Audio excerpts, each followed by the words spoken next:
They say if you stare too long into the river at night, she'll stare back. Eyes like dark pearls, skin that glows under moonlight.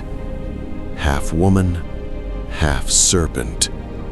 She'll beckon you closer, and you won't remember the moment your feet left the shore. Her name is Mami Wata, the water mother, the temptress, the goddess who gives and takes in equal measure. And tonight, I'm going to tell you why an entire continent still fears her name.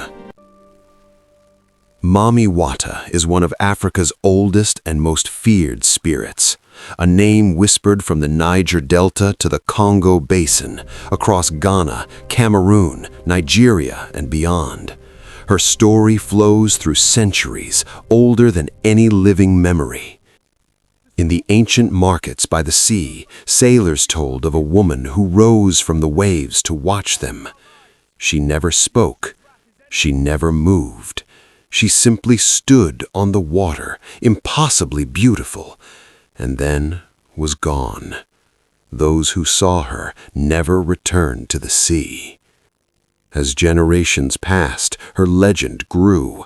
Every river, every lagoon, every stretch of dark ocean coastline in West and Central Africa carried its own version of the same warning. There is something beneath the water, and she is watching. She is beauty itself, flawless dark skin, long hair dripping like black silk, eyes that hold the depth of the ocean floor. Sometimes she appears with the tail of a massive serpent coiled beneath her, shimmering with scales of green and gold. Sometimes she walks on legs like any woman, but her reflection in the water tells a different story. Where a human face should be, the water shows something ancient, something with no name, a face that was old before the rivers were young. In her hands, she carries a mirror, not for vanity, but for power. They say she uses it to see into the soul of anyone who looks at her, and a comb which she drags slowly through her hair as she sits on the riverbank at dusk, singing a melody that no human voice could make. To see her is both a blessing and a curse, because Mami Wata offers fortune, but only if you survive her gaze. The stories say she comes at dusk, when the world softens between day and night, when the boundary between what is real and what is spirit grows thin. She might appear as a dazzling woman draped in fine jewelry, standing where no woman should be, on a rock in the middle of a river, at the edge of a lagoon where the water is too deep. Her voice promises fortune, success, and a love so perfect it aches. Or maybe you won't see her at all. Maybe you'll only hear her music, a melody that wraps around your mind like warm water, pulling at something deep inside you that you didn't know was there. Those who follow vanish beneath the surface for minutes, hours, or years. When they return, if they return, everything has changed. They might wake in their fishing boat with gold in their hands and no memory of where it came from. Or they might find their families gone, their homes empty, their lives rewritten by a hand that was never human. But Mami Wata does not give without taking. Her gifts always come with a price: silence, absolute loyalty, or a piece of your soul you will never get back. Some say she demands that you never love another person, that your heart belongs to the water and to her alone. Break the pact, and she comes for you, not with violence, something worse. She takes what you love most one by one, slowly, until there is nothing left, and you walk into the river yourself because you have nothing left to live for on dry land. In villages across West and Central Africa, devotees still honor her to this day. They pour gin and perfume into the rivers, offerings to keep her pleased. They leave mirrors at the shore so she can admire herself and stay distracted. They dance wearing red and white, her sacred colors, the colors of blood and bone, of passion and death. They say it keeps her satisfied, keeps her watching from below, but not hungry. One story tells of a fisherman on the Lagos Lagoon. He was a simple man, a quiet man. He had a wife and 2 young daughters who waited for him every evening on the shore. He had fished those waters his entire life and feared nothing. But then one night, a storm came without warning. The sky turned black in minutes. The waves rose like fists. His small boat overturned, and he sank beneath the surface, deeper, deeper, into a silence so thick it felt like velvet pressing against his ears. Then a hand touched his cheek, gentle, warm, impossible in water that cold.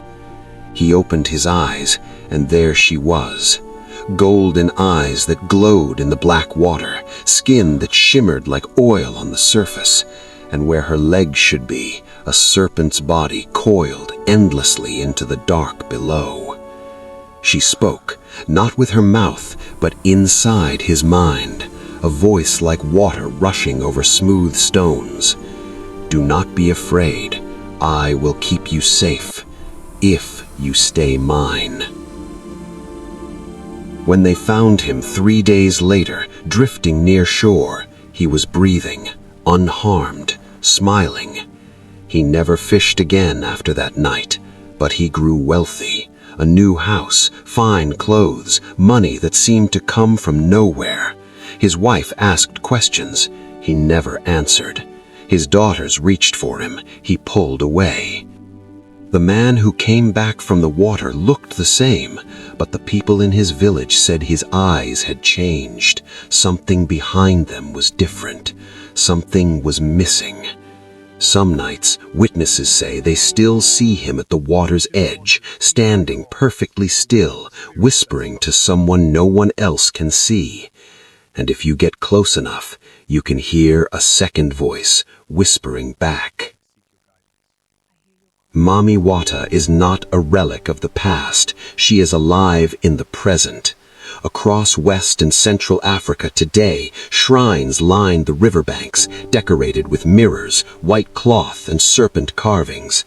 Priestesses channel her spirit in ceremonies that last through the night, their bodies moving to rhythms that seem to come from the water itself.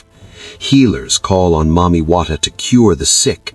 Traders whisper her name before entering negotiations.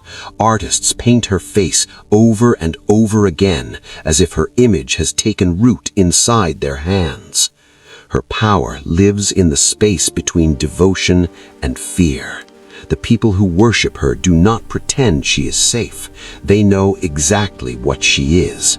They simply believe that it is better to be noticed by Mami Wata on your own terms than to be chosen by her without warning. The legend endures because Mami Wata reflects something eternal in us: desire, the longing for power, beauty, love, and wealth that lives in every human heart, and the fear, the quiet, honest fear of what we might have to give up to get them. She is the promise of everything we crave, the beauty that pulls us towards the water's edge, and the cold current beneath the surface that drags us down when we reach too far. Every culture has a version of this truth, but Africa gave it a face, a name, a pair of golden eyes in dark water. And for centuries, that has been enough to keep even the bravest souls away from the river after dark. So next time you pass a river at night, don't look too long.